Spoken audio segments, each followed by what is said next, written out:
we're gonna do a bit of a quiz today as well, throughout the session. Has everybody had the chance to download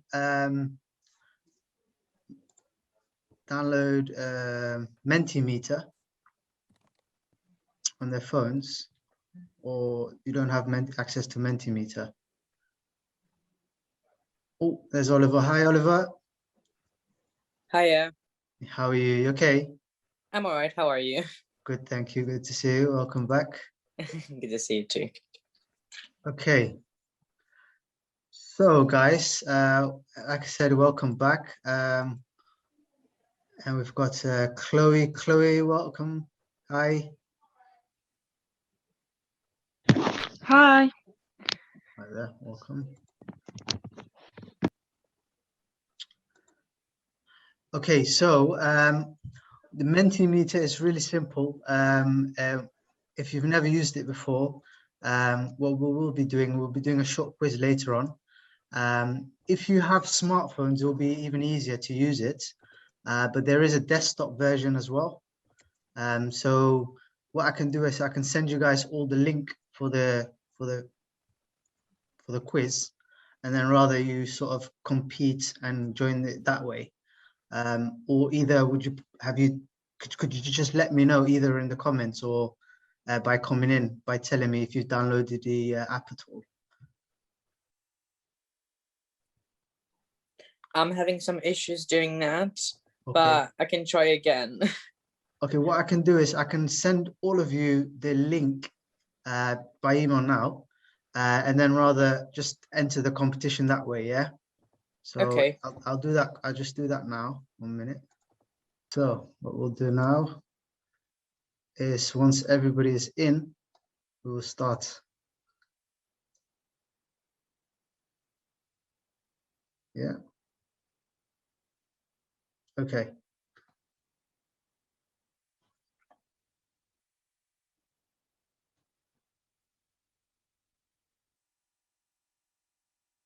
So the first question is, what are the 4 zones in social media marketing?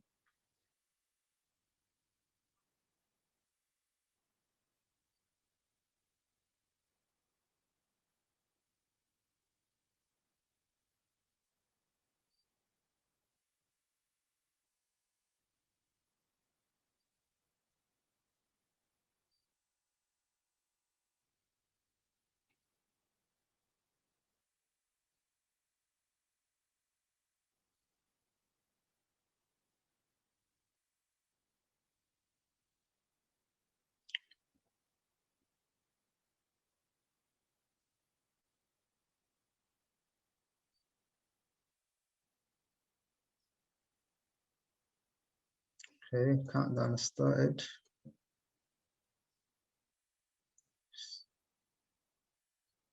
Okay. Right, brilliant. So next question now, we'll move on. 5 of you got that one right, which is fantastic.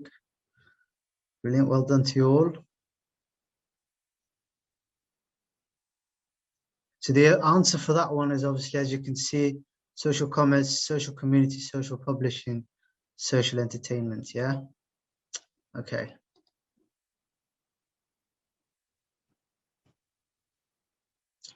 So question number 2.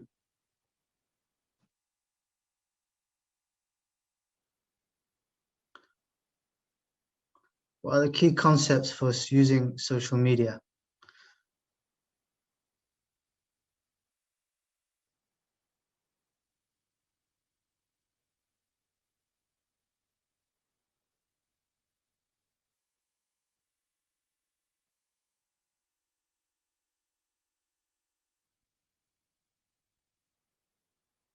Okay, so 2 of you got that question right. So it's all of the above. So all of them, they come into consideration when conducting social media activities. Yeah. Okay, guys. So we'll go to the next question.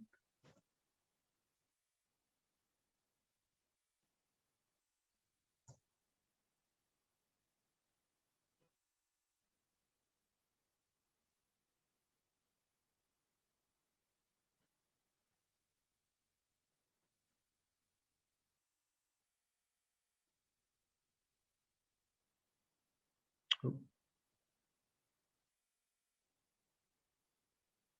Oops. Okay.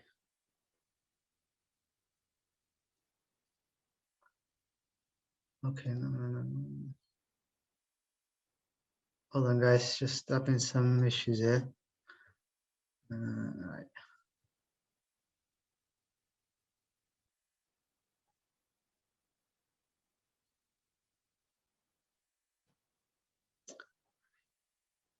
Right, okay. We should try and get to the next question in a minute.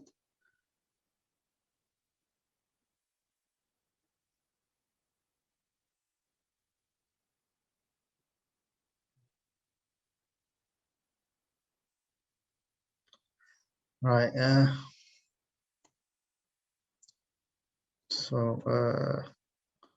okay, so question number 4, we'll have to skip the other question because I had some issues there, but I will try and fix it. So question number 4. Okay. So what are the 4 P's of marketing?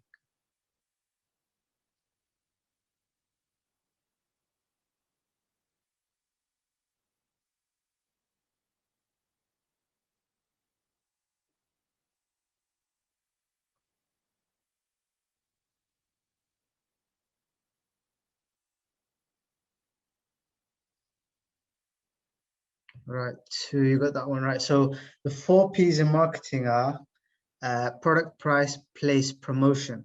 Yeah. So those are the 4 P's in marketing. Yeah.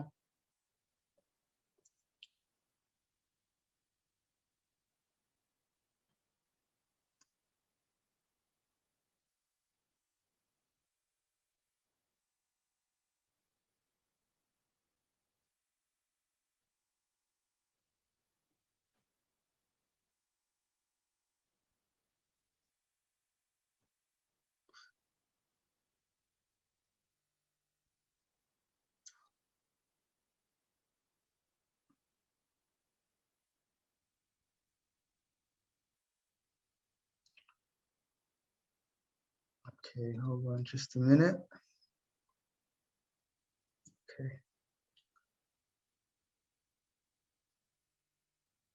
All right, guys, just a minute. I just need to fix the other question. So I'll do that now.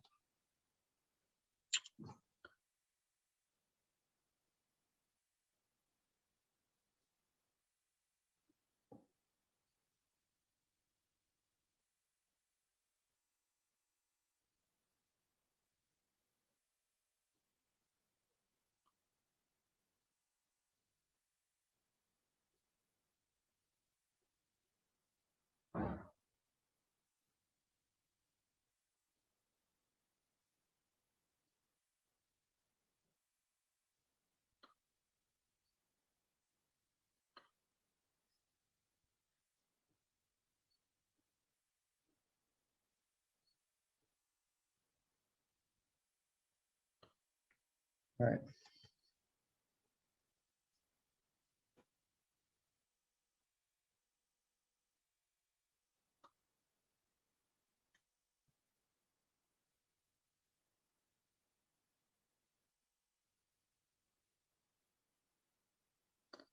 Okay, so for this particular question, how often should a marketing plan be revisited? So the computer's auto-generated it already, the answer, but for this session, I'll give you guys what the answer is.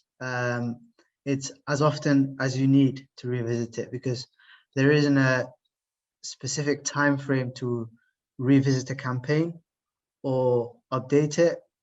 It is as often as you can. So there might be some changes in the market.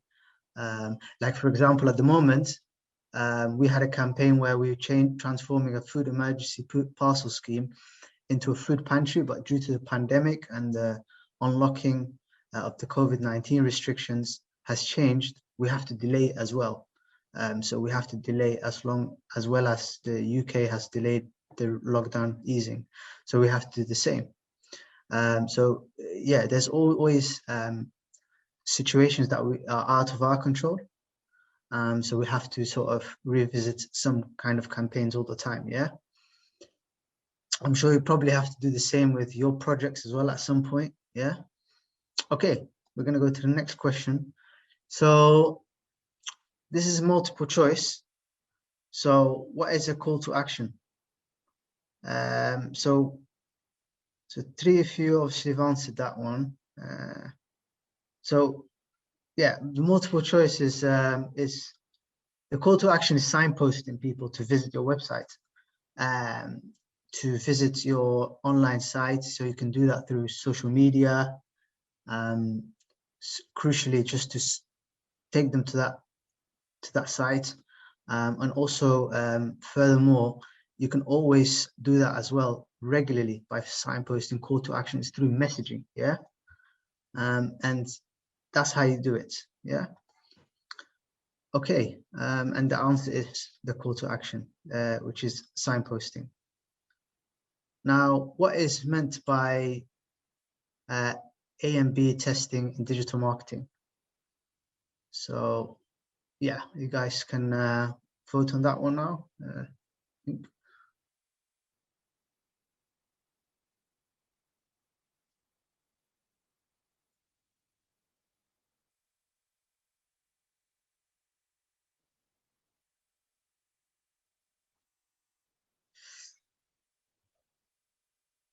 Okay, so I guess you've all had the chance to answer that one. I think there might just be one person left. Okay, so 8. Okay, fantastic. So the majority of you got that one correct.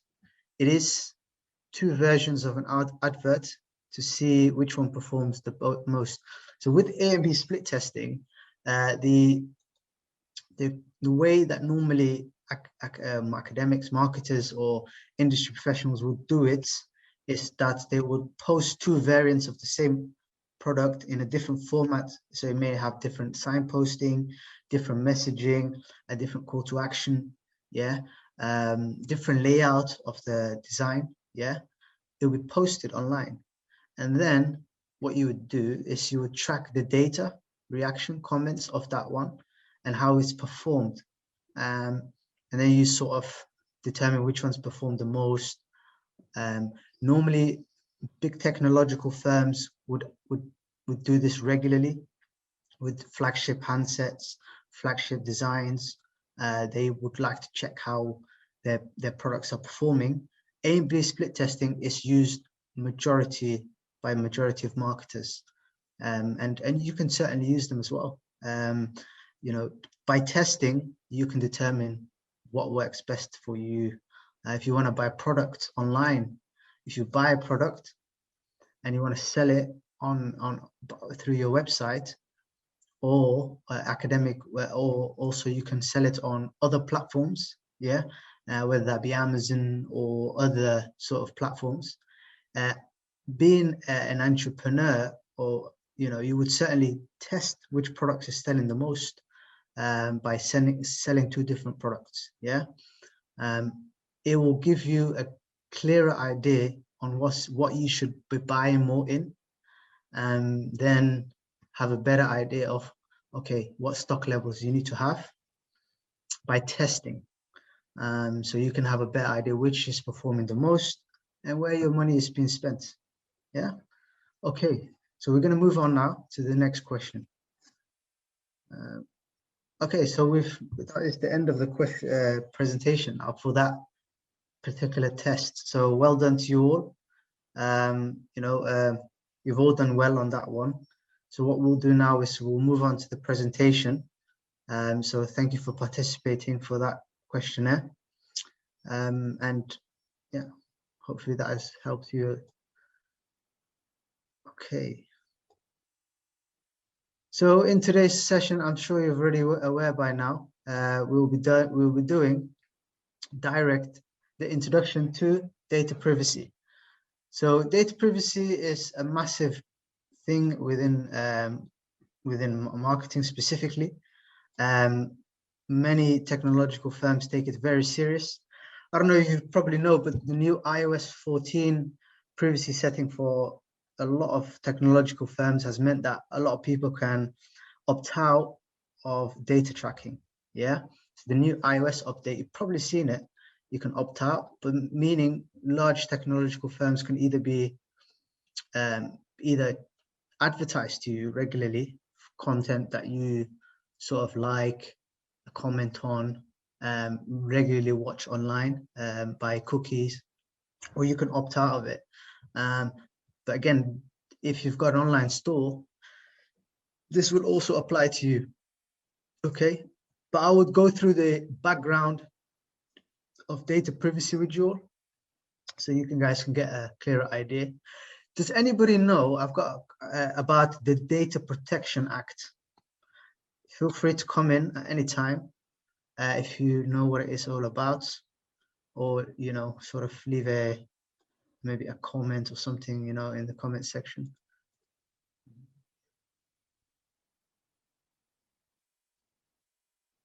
Okay, so never mind. So I'll tell you what it is.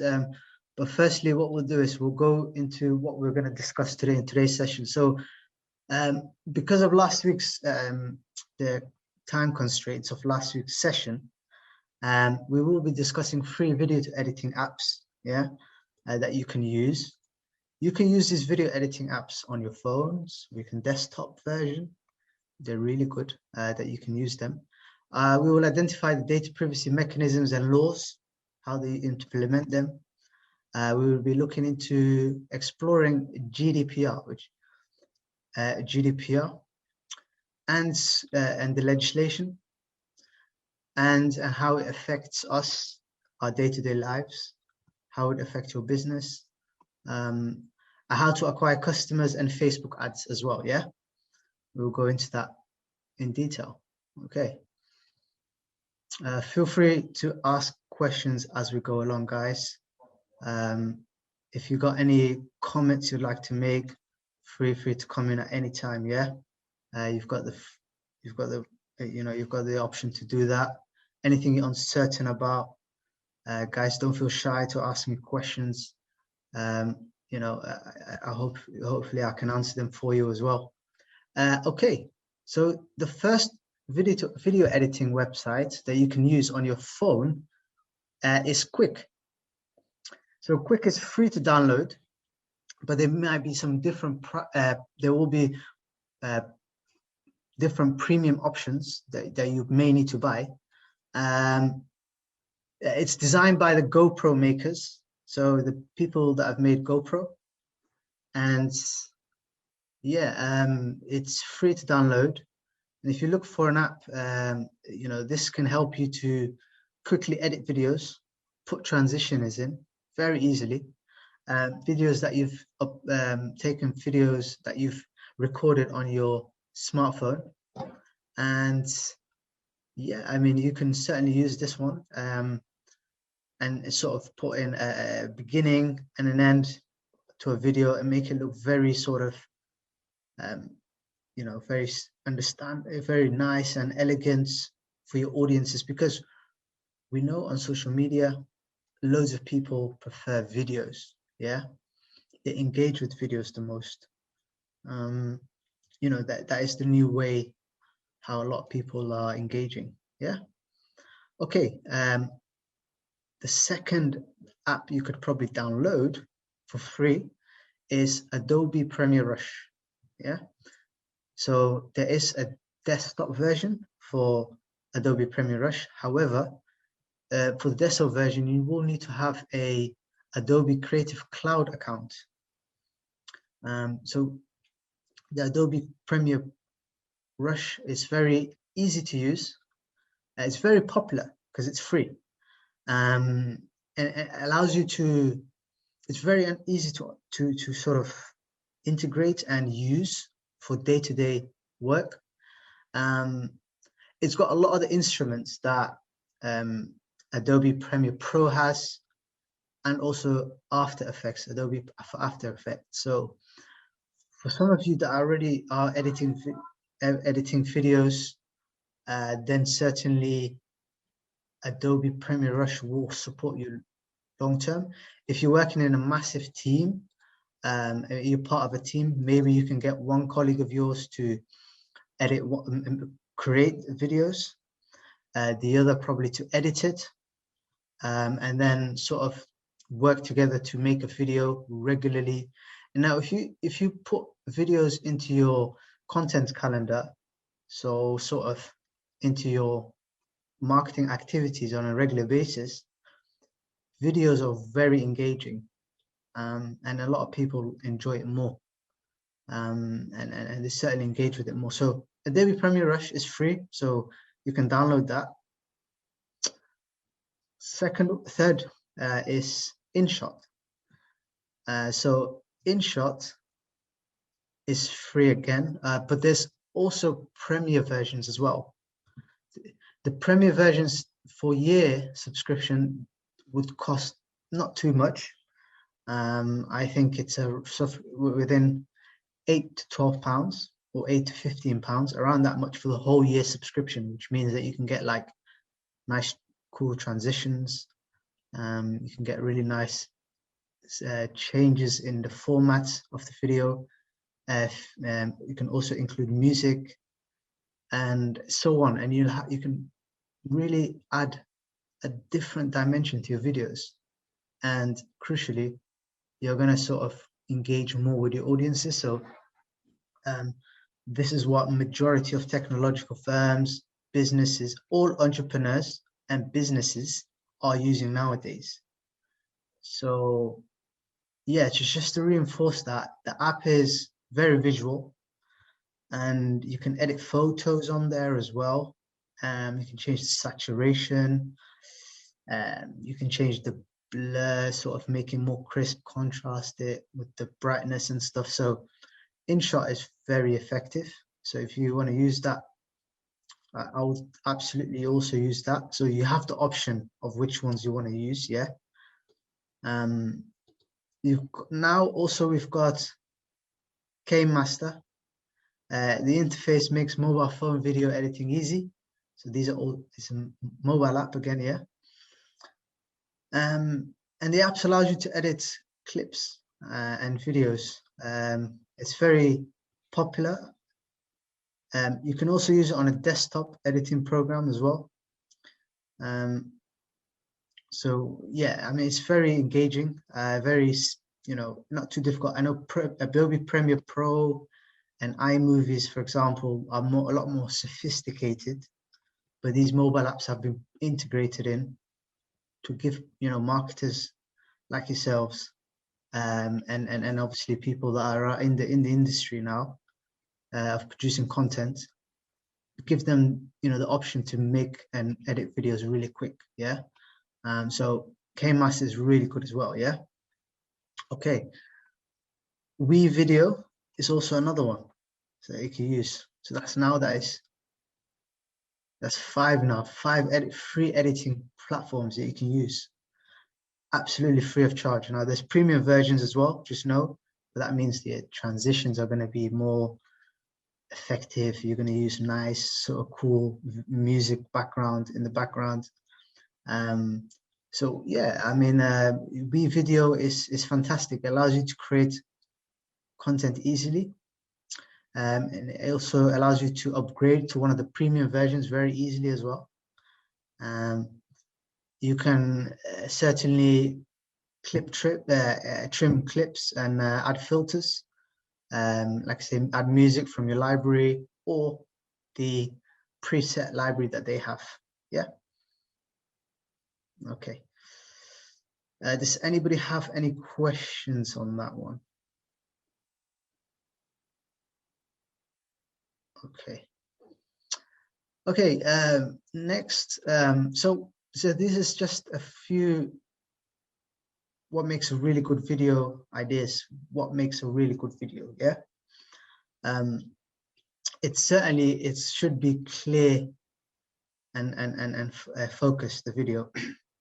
When you're recording a video, you don't want to sort of make sure the camera is like swinging all over the place. You've got to keep it nice and steady. And because if your audiences are going to be watching it, you're going to edit it, you want their attention to be to you and to your video. And ideally you want them to come back to future videos that you make. So the way you do that is by making it very clear, tucking in your elbows into your shoulder, into your hips, sort of thing, holding the camera really closely, or if you have a tripod, being very sort of careful. If you're using a camera or smartphone, same again.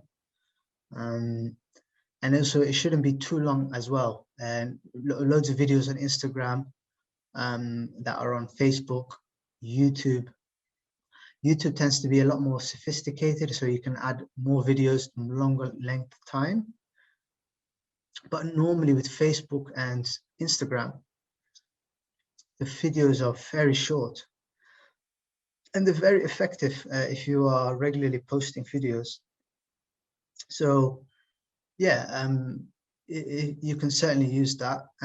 And you can convey a call to action very easily as well by putting in text titles into the video, get the people's attention, tell them what to do as well. You can also put subtitles as well.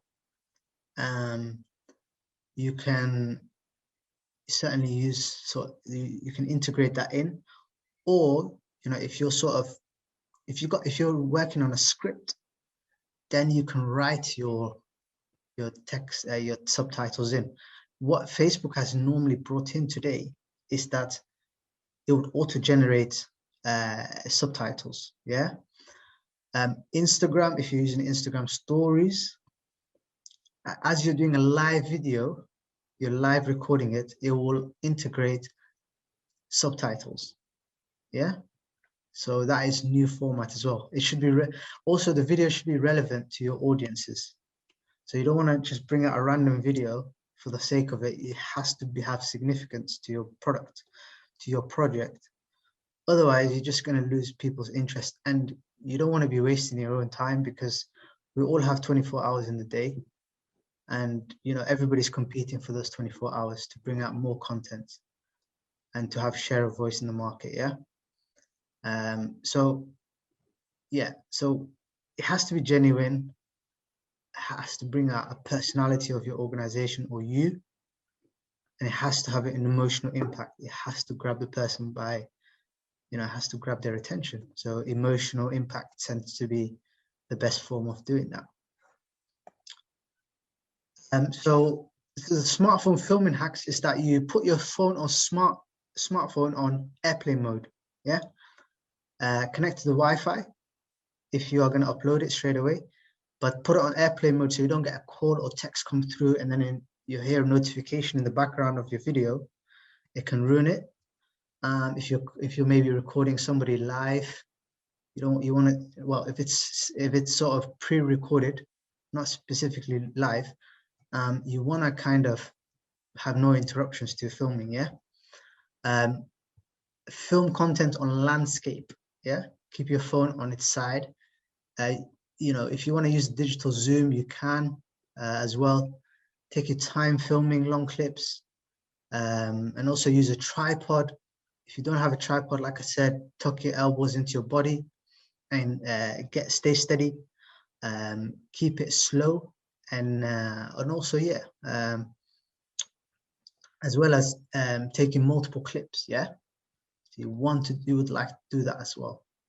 Okay. So now we're going to move on to the digital privacy, data privacy. So all of you have used the Zoom analytical tool before. We're going to have another activity. So now, for those who have not used it before, the annotate tool is in the top corner of your video. So I'll show that to you there. It's there in that corner, just there. Okay. So if you use that now, if you could, certainly for the exercise. Okay. Okay. So my question to you all is, what is data privacy? Okay, so any answer that you have, there is no wrong answer now. At the moment, it's just what is in your, what you know of data privacy. Okay. So you can put your answer in at any time.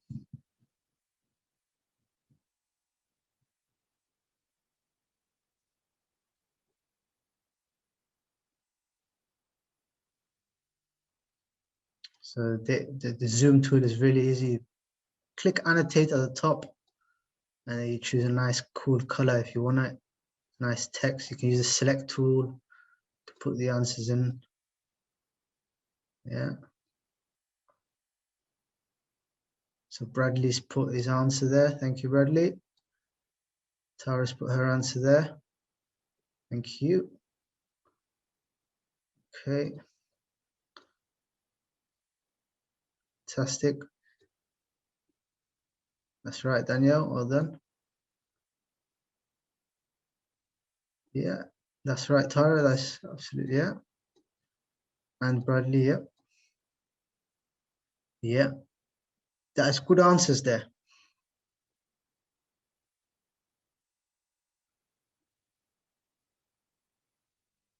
So wait for a few more answers.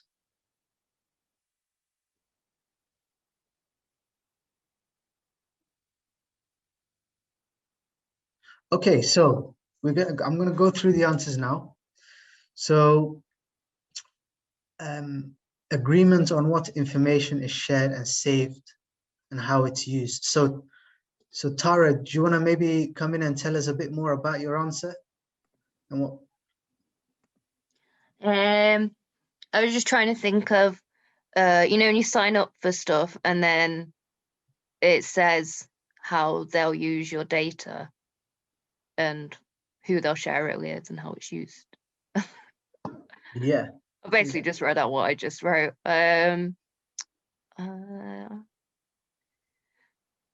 Is data privacy a translation of it from the GDPR legislation That's into right. how they put that into practice? That's right. Yeah, that's a fantastic answer. It does incorporate a bit of the GDPR laws, and it's essentially, as Harry has put it in bold text, is keeping personal information secure. And that's what it practically is. And you've all put brilliant answers there. Harry, did you want to tell us a bit more about your answer? Yeah, sorry, I'm on a tablet. I don't know if you can make it smaller on a tablet. That's all right, no worries. If I can display, but yeah, it's kind of like, well, like you're going to be giving, like, you know, your details, like you give an email address away, or you'll give, or, you know, depending on what company, if you're ordering something online, you give away your address and stuff. So you have the right to have that information protected, because like you don't want it leaked or anything. Like you hear about stuff like Facebook, like has leaked data, and I'm kind of remembering, but yeah, it's the right for your information to be securely kept away from anyone that you ever willingly shared it with. Yes, that's absolutely right. Yeah. And Danielle, did you want to tell us maybe a bit more about your answer and what you think of data privacy?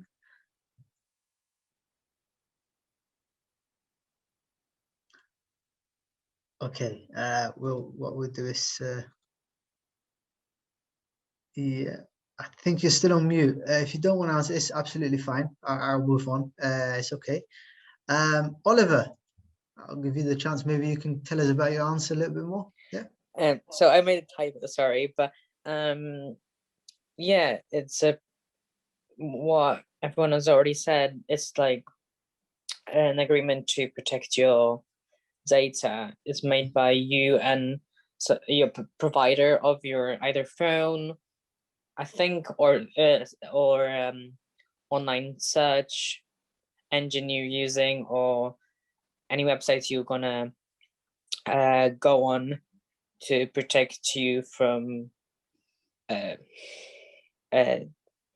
leaking your personal information through to everyone in the world, essentially, I think. Yeah, absolutely. You are absolutely right there, because we don't want our data. We trust the organizations we're sharing our information with to protect our information. Now, in the UK, there's laws in place to protect our data to be shared to other people internationally.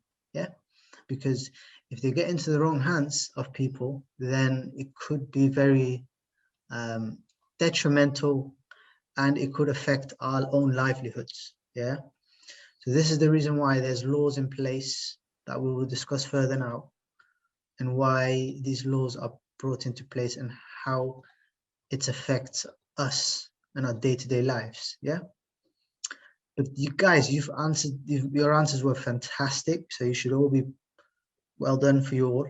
Okay, I'll tell you a bit more context about what data privacy is.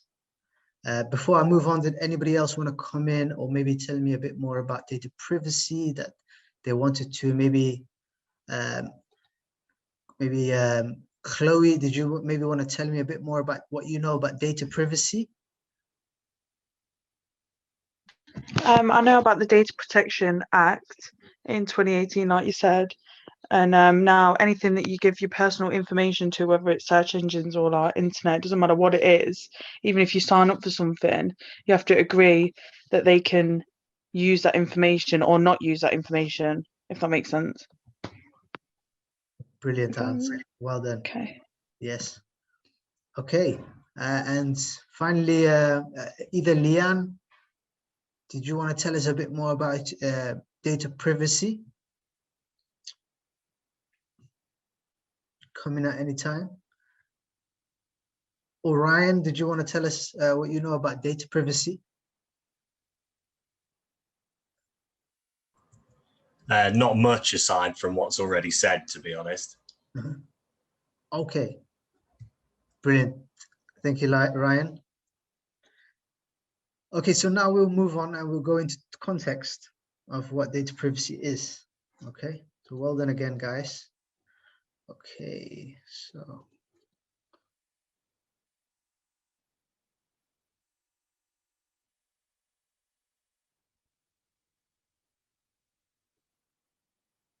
Okay, guys, so what data privacy is data privacy in digital marketing is to certainly be very cautious with personal information. Many technological firms would certainly put in their brand promise that data privacy, they are champions of it. They are making sure they are protecting your information at all particular costs. Making sure there's no data breaches. They are, obviously there's key issues that are currently going through many technological firms, but certainly they would like to protect your information. And it's ideally it's to prevent it and to safeguard your personal information. So hackers, there are loads of hackers around the world that would like your information. So they would like to sell it on to other technological firms and make money from it. So that's why they do this. They put encryptions in place to protect people from gathering this data, because data has become so valuable for a lot of firms and for a lot of people that they will do absolutely and everything to attain that data. And certainly many firms would put security procedures in place like facial recognition, passwords, and further testing mechanisms or safeguarding mechanism to protect your data. Yeah. Okay. So that in depth, that digital privacy would certainly mean making sure that the brand is promising that safeguarding your data. Now you can also, put this in your, promise. Sorry, you can also put that also on your website if you're certainly, is that something that you're doing as well, and tell people how your data is protected. Data protection is a privacy is regulated regularly by technological firms, and it's also regulated by loads of people regularly. So those will be, for instance, the laws that are in place by the government.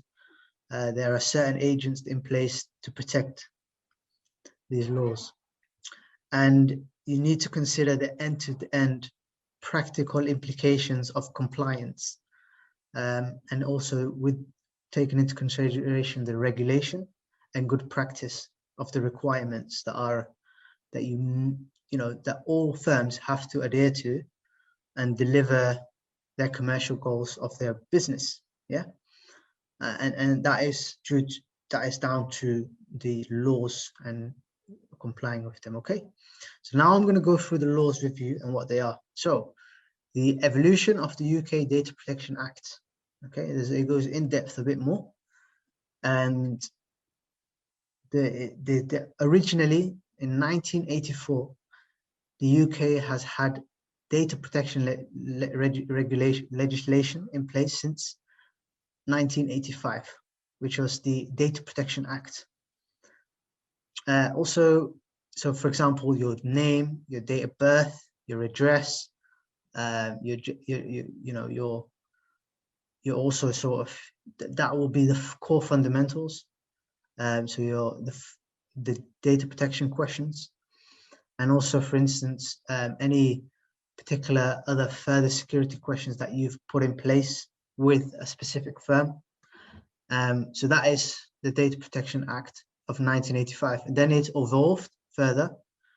The Data Protection Act in 1998 implemented, and it was the EU Data Protection Directive, and this is our most current law, and it is replaced by the EU General Data Protection Regulation, which is known as the GDPR, on the 25th of May 2018. So it transformed, and it still forms the basis of the data protection nowadays. In 2003, the Data Protection DPA, as it's known as in short, was supplemented in 2003 by the Privacy and Electronic Communications, which is the EC directive. Okay, and the legislations, it was to implement the e-privacy directive, primarily to protect people online, because computing had evolved at that time of the year. So essentially, it was to protect people from fraudsters online, hackers, yeah, because you don't want your bank details going to the wrong people, or people getting your information that is so crucial to you, people reading your emails, your personal information. So now this Data Protection Act was brought in for that specific reason. Now you can definitely discuss this to build trust with your audiences and how well you protect data, regularly communicating by email to say, oh, we are updating our email. Would you like us still to keep your data? You can do this. There's a lot of people out there that will certainly tell you, oh, we would like to update our information in terms of protecting your data. Would you still prefer us to keep your data on our files? You can give the opt-in and opt-out to your customers, because that builds trust. So if you're communicating to them, sending them email marketing, etc., and through text messages and telephone marketing, you need to have that trust with them, because there may sort of be ramifications or other sort of issues that could open up by not doing that. Yeah. So, I mean, if this is the best way to build trust, I think it's a very good strategy, and certainly you could do that. In 2011, the Privacy Electronic Communication Regulation was amended in 2011 to cover cookies. So we all know cookies. You go onto a website, the first thing you get to have to click is the cookie to accept it or not accept it, or read more, have a bit more information about it. Yeah. So that's one thing as well, because the cookie essentially what it does is it tracks you on social media, and then if whatever you're watching on social media, it will sort of advertise to you. So if the firm wants to advertise on Facebook, or it wants to advertise on Instagram, it will automatically know that you accepted a cookie on the website. It will advertise to you by doing that. So I'm sure you've all been exposed to it at some point through marketing activities, but yeah, this is the whole purpose of a cookie, is to track you on all the social media sites. Okay. Now, in 2018, the EU General Data Protection Act regulation was implemented, which is on the GDPR. Yeah. So we all get emails from like big companies that tell us about the GDPR, and what the implications are, and certainly what the regulation does for us on a day-to-day lives. Now, the law is still in place, even though, you know, just tell you guys the B word, which is Brexit. We all know about Brexit. It still affects us, even though the EU, well, the UK have left the European Union, but it still affects us in many ways. So we still are within in the transition period that will end soon. So this law is still in force until further notice. Okay, so moving on, guys. So what is the General Data Protection Act? So whilst the UK is still, you know, directly part of the regulation, and organizations are doing business with the EU, and these rules still apply, although a lot of the rules certainly will be adopted in some form. You know, future data protection laws in the UK is very likely just to reflect Data Protection Act. Sorry, the GDPR, the General Data Protection Act, the regulation per se. In order to allow people to free flow of data, personal data. So you might want to buy content and buy stuff from European websites. So how are they going to look after your data? This is how it comes into place. Yeah. So many UK organizations have decided to meet the General Data Protection Regulation, and this is their due diligence. They have to abide by this, and future-proofed changes may come in place as well. So why was GDPR needed? So yeah, I mean, the first GDPR first text was published by the EU Commission in January 2012. The Commission wanted to update data regulation laws because there has been huge technological advances since the 1995 Data Protection Directive. The law needed to take account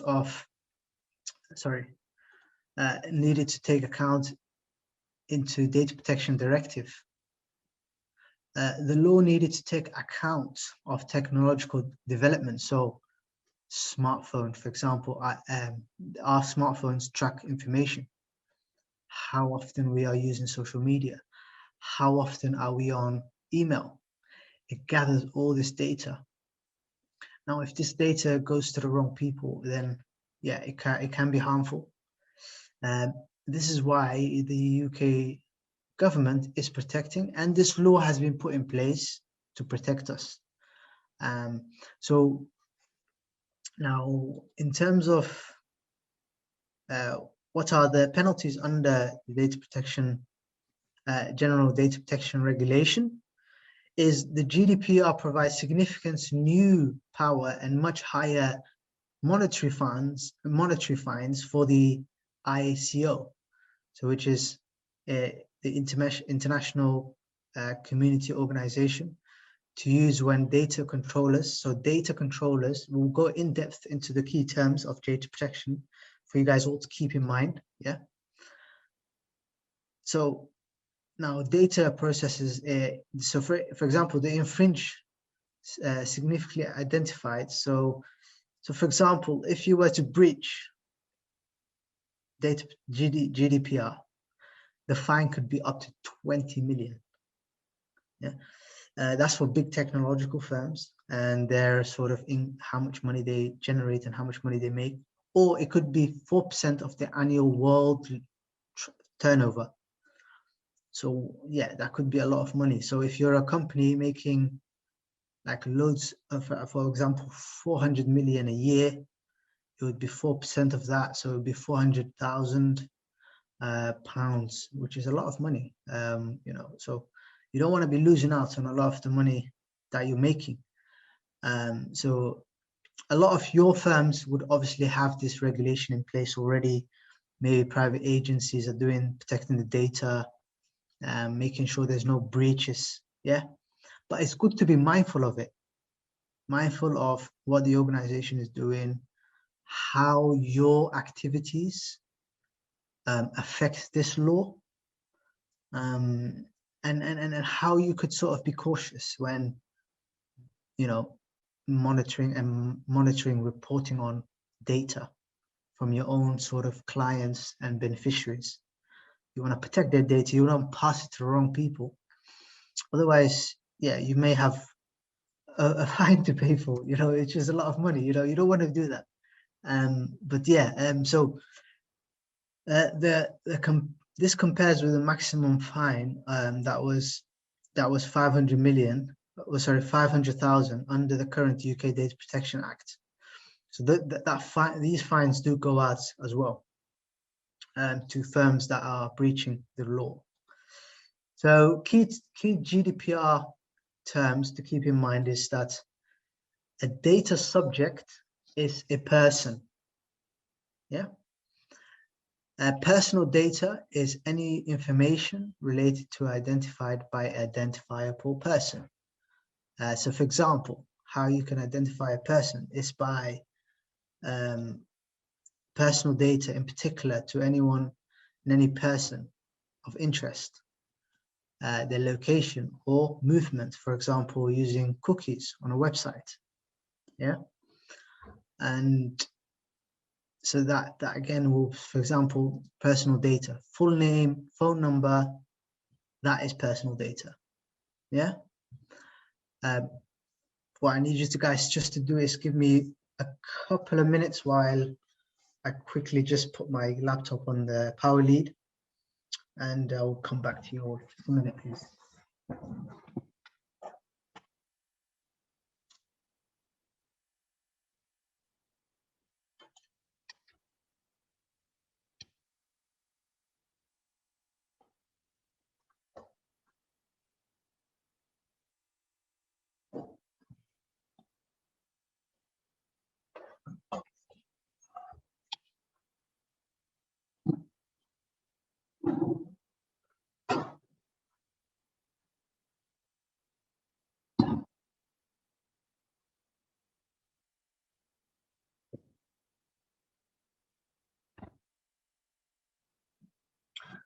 Okay, thank you very much. Okay, so processing any operation performed on personal data must include a structure. So storing it in a folder, maybe.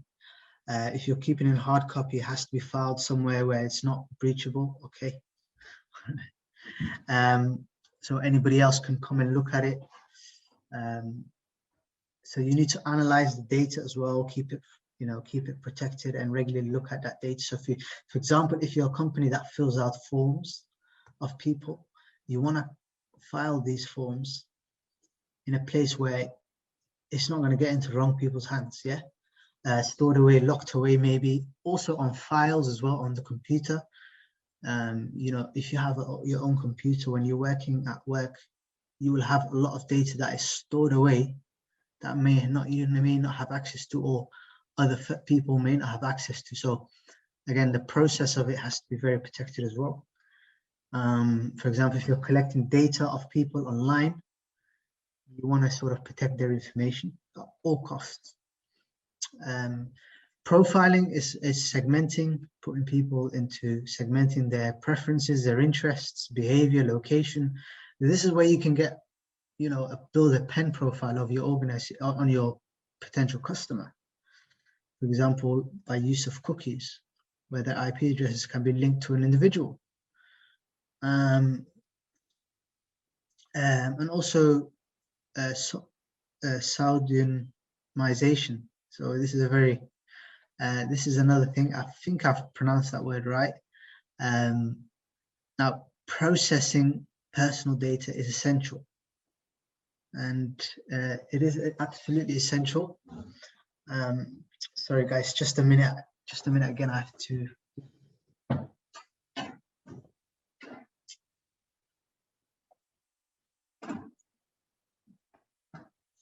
Thank you.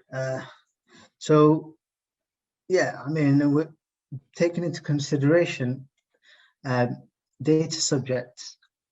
Their information needs to be very safe, and you can certainly advertise this to say that, you know, how well it's been protected. Yeah, the data controller could be within your organization, somebody that's data controlling, auditing the data on a regular basis, and how it will be used. So any organization that you work for, any firm that you're at, there will also be a data controller, somebody that's processing, looking at the data. Or you might be somebody that's doing that yourself, monitoring the data and regularly updating it. It's crucial, and it protects your brand image. Again, the data processor is a person that could be within your organization that processes personal data on behalf of the data controller. So again, yeah, I mean, data is very crucial. It is obviously a very high priority for many firms, and of course for you as well. Yeah. So if you guys have any questions on that, feel free to ask. You're welcome to ask questions. Okay.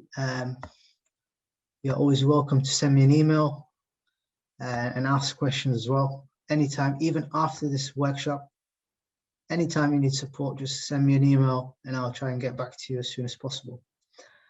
Okay, so the next slide is, what is the scope of GDPR? So the General Data Protection Act will have direct application for the process of personal data in the EU. Oops. So the GDPR will expand the scope of data protection regulation.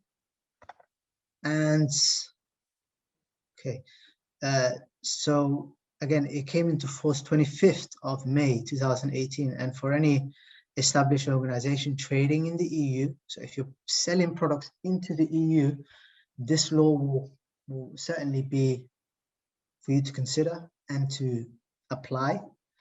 And for those who are non-EU, there are certain conditions for the data protection regulation to be triggered, and the processing of framework. So the processing framework will certainly be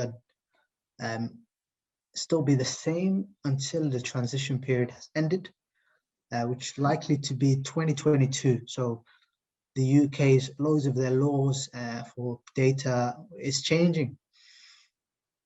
So if you're offering services of goods and services, irrespective of whether a payment is required to such individual or union, or in the union, so you've got to monitor how you do that and making sure it's ethical within the guidelines. Yeah, it doesn't mean specifically you're doing it yourself. Yeah, I know this is very complicated, very sophisticated, but it's good knowledge. It will certainly be, it will make a lot more, you know, common sense to you when you're doing your work. Certainly when you're gathering data, you're going to be very mindful of, you know, who that data gets into the hands of. You're going to want to protect it, you know, by all costs. and your customers are going to be sort of trustworthy towards you and your brand if you're protecting it, because you're a brand ambassador for your organization. So it's great to be mindful of that. Okay. So how to obtain consent under the data protection regulation. So the General Data Protection Regulation states that the consent of personal data subject means by any freely given specific information and ambiguous indirection of data subjects wishes by which he or she by a statement or by a clear affirmative action signifies agreement to the processing of personal data relating to him or her. Okay, so that is just context by the Institute of Direct and Digital Marketing. So they're basically, what they're saying is the Institute is saying that they would certainly take into consideration the personal data. You need to get consent from someone, just to put it in, just to make sense of it to you guys. So it means protecting people with their data, their personal information. Yeah. So how we discussed it earlier, what personal data is. Its example is, so for example, it's like I say, for example, personal email, full name, phone number, you know, personal data. That is personal data. You don't want that to get into the wrong hands. Yeah. Okay. So in short, that's what it stands for. Yeah. Okay. So what are legitimate interests? So legitimate interest takes into consideration as well. Marketers have always been able to rely heavily on legitimate interest conditions published in the Data Protection Directive. So that would mean anticipating, and this is a subsidiary to get consent. So there will be other organizations that have similar interests, and some European regulations do not advise a license on legitimate interests. So, however, the conditions for processing must be considered under the Data Protection Regulation. So, yeah, you should always take into consideration people's emails, their SMS that you send, just making sure that you're protecting their data at all costs, because there will be some people that won't have similar interests that would like to have that data. Yeah. Okay, now we're moving on now, and we're going to be discussing how to acquire new customers. Yeah. So yeah, does anybody have any questions on the data protection regulation? So yeah, ask me any question anytime. Okay, so acquiring customers is the process of converting potential customers into existing customers. Yeah, we all want to do that. We all want to maximize profits for the organization or bring in new clients that could support the business and their development and their maturity. So acquisition is basically tends to be costly, and so most brands often lose money on particular leads. However, successful customer acquisition could mean that they're converting customers. So there's that rule that comes into mind, which is the Pareto rule. I don't know if anybody has heard of the Pareto rule. Okay, so Pareto rule stands for 20% of your customers will generate 80% of your profits. That is the Pareto rule. So if you're able to maximize 20%, they could certainly generate that profit for you, for your organization. And certainly it could mean that those customers will go to make a profit for your organization for over a long period of time. Yeah. Okay, does anybody have any question on that at all? Okay. Perfect. So, the effective touch points are customer insight is therefore you may want to find different ways to reach out to your customers by using different channels. that we've discussed in previous workshops, using different platforms, different call to action, signposting your customers and product for your sale and for your projects, for your products and your services that you have going. And majority of you all are working in the community and voluntary sector, so that will be majority of you all are currently offering projects to your customers, or either food provision, or either sort of tutoring, supporting them on anything that they are struggling with, whether that be signposting them to the right products and services, or working with different demographics with different interests. But certainly you will still use these touch points to give you guidance on how to sort of be a lot more strategic in your approach. Yeah, targeting to be, you've got to be relevant. You got to use, you got to identify customers' behavior by looking at their interactions, how they're interacting with you on social media. So you get probably most customers, well, most people that may find it easier to call you and to get information, or there'll be some that they'll just be like, I'll rather write to you through a letter. Yeah, you get some that will write you an email. And I think you get the point now, like people will write on email, or they will write to you on Facebook, or DM you on Instagram. Yeah, so this is how people communicate, and some may even go further and leave a comment on a particular post on social media. Yeah, now different people have different ways, but you can segment them, and certainly monitor their behaviors. Yeah, and that can give you ideas, that can spark ideas for you when you're marketing to them. So contents, so when you're producing content, so we discussed at the beginning of the session,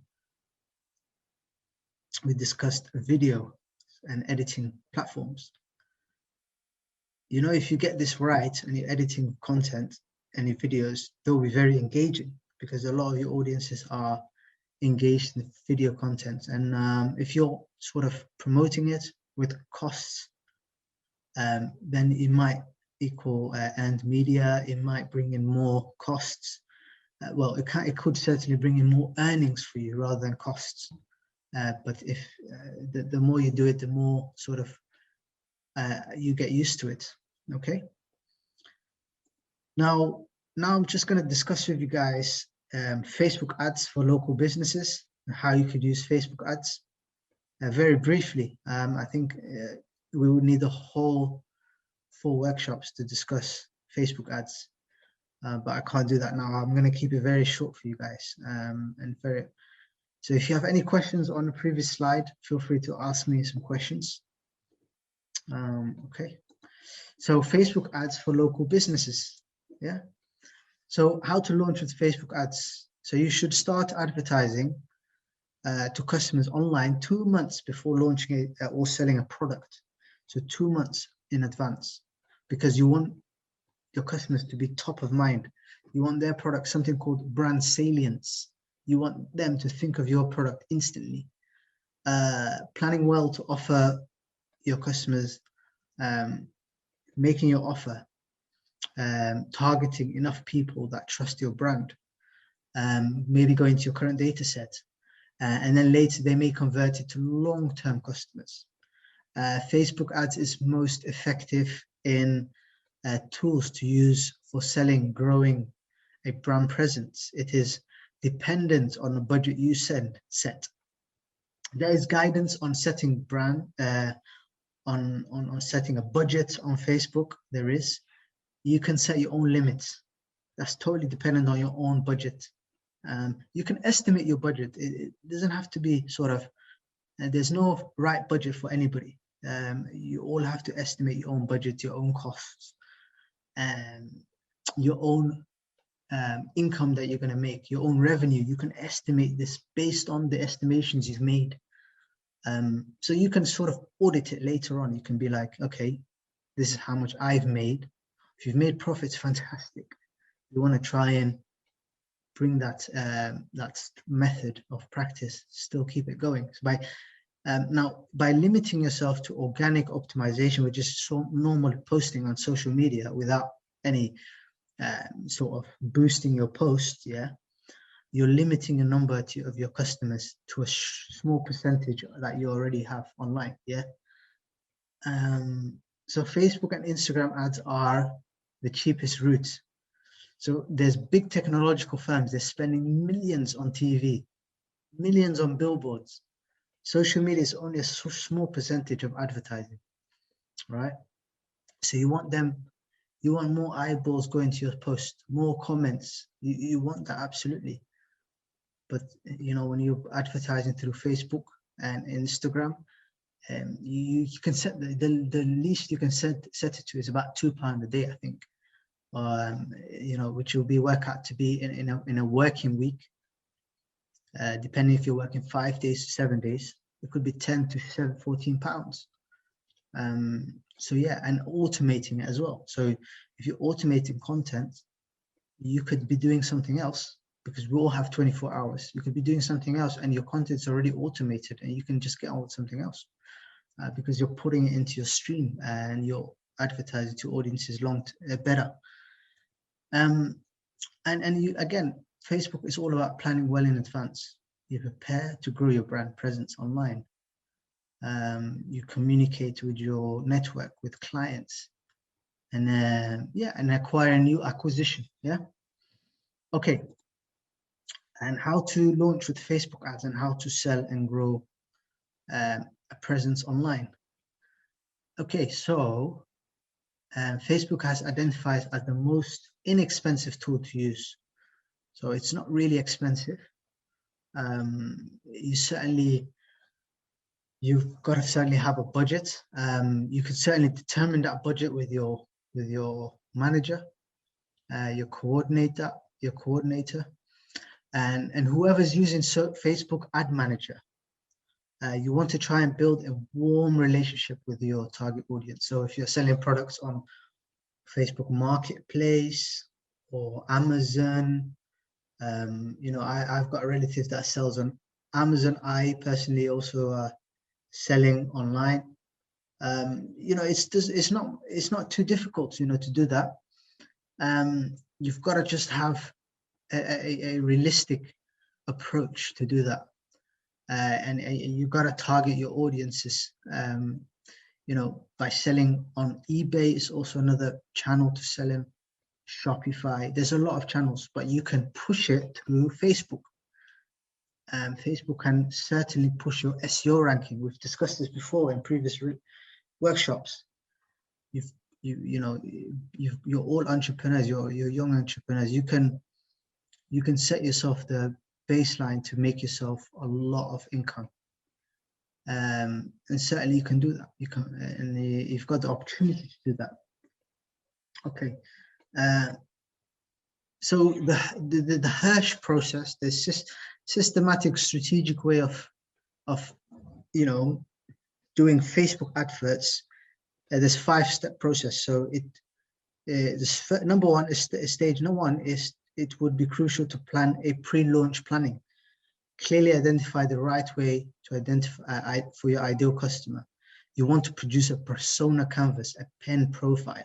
Yeah, you can go online, look at pen profiles and what they are. It's just you know, what your customers tend to look at the most. Are they on Instagram? Are they on Facebook? Are they shopping at which store? Are they shopping at Tesco? Are they shopping at H&M? Are they sort of what kind of TV programs do they watch? What kind of books could they potentially read?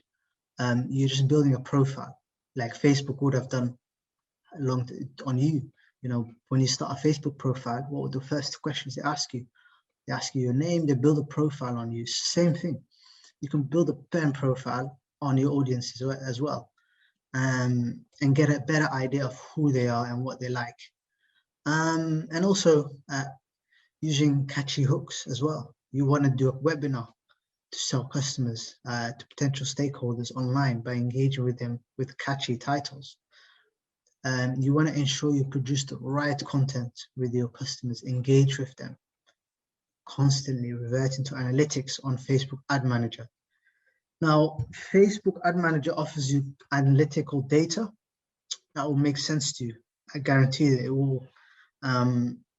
So you can use that. Step 2 is defining the budget. First, you determine how much you want to, what are your critical success factors. What are you going to base on success on? That is totally dependent on you. You know, you want to sort of run ads.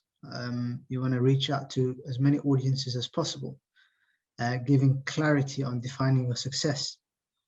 So that, for example, you determine by converting a lead. So for instance, you want to convert a lead. So you've bought a lead, you've decided to pay for a lead at £4. You want to generate it, you want them to convert into a sale. So a lead would be, for example, somebody that you've generated online. And then certainly you can determine by costs what your conversion rate is, yeah? And certainly, you can determine that. And how many leads you need to sign up for your webinar. So you can set how much leads you want and how much you're willing to pay per lead. So leads tend to be £4. There could be more, there could be less, but £4 is like the minimum sort of. Then use those numbers to identify your budget. Yeah. Again, that's estimating it. Yeah. This is just a brief insight to, how to define a budget. Okay. Stage 3 is building your awareness. So do not rely only on organic posts and optimization, like I say. So yeah, an effective tactful idea is to spend 3 to 4% of your advertising budget on promoting specific organic contents to a particular sample audience. So, you could retarget warm audiences by recording a short video using the free video editing platform. So you can limit your costs by using the free video editing platforms. Then certainly buying leads to push your content out so that they can convert into sales. 3 to 4% of your advertising budget isn't much if you do have an advertising budget. If you don't, then you would need to determine what that is. Yeah. I'm aware a lot of you are working in the voluntary and community sector, which wouldn't certainly have a specific advertising budget. I totally get that, but you may have a budget, or you may want to put a budget aside for reaching out more audiences. Yeah, but this is good for you all to sort of be mindful of and to be conscious of what you could potentially be doing, as an entrepreneur maybe, or certainly you can a conversation you can have with your coordinator or your manager to certainly have this sort of strategy in place to sell products, bespoke products, and you can certainly do that. Now again, posting out your content way before a launch. So if you're having a launch, you want to create excitement. You want to create videos 1 to 2 months before the actual launch, so customers are really regularly exposed to your videos, to your content. Yeah. So you want to make sure you are specifically promoting your content strategically to appeal to your ideal customers. When it comes down to the reporting, if you're reporting on your figures, your findings, you can certainly come back to that. You can report by using the data of performing social media posts. So how have your A and B split testing performance has been? Can you justify the costs of your posts? How much have they posted?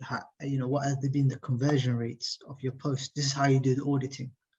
You can do this in a presentation, or you can do it certainly in a Word document.